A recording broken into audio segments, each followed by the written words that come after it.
Hello అండి, పప్పుచారు ఎలా చేసుకోవాలో చూసేద్దామా. వెజిటేబుల్స్ కట్ చేసుకుని పెట్టుకోవాలి. సొరకాయ ముక్కలను కూడా కట్ చేసి పెట్టుకుందాం.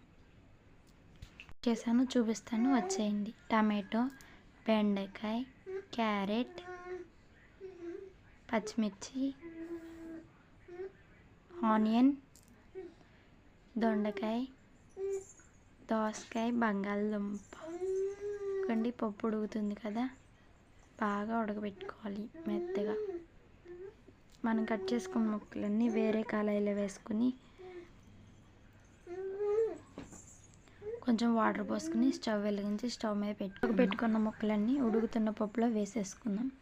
ఇప్పుడు చింతపండు పులుసు, కారం, ఉప్పు, కరివేపాకు వేసేసుకుందాం. బాగా మరగబెట్టుకుందాం. ఇప్పుడు కళాయి పెట్టుకుని ఆయిల్ వేసుకుందాం. ఆనియన్స్,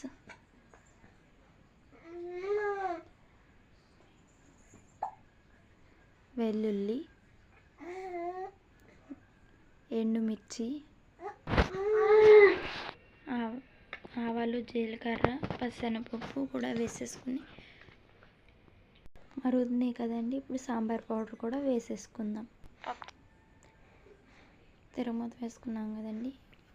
ఈ విధంగా బాగా ఫ్రై చేసుకుని మన పప్పుచారులో వేసేసుకుందాం. అయిపోయిందండి. పప్పుచారు ఎలా ఉందో కామెంట్ చేయండి, లైక్ చేయండి, సబ్స్క్రైబ్ చేయండి. Thank you all.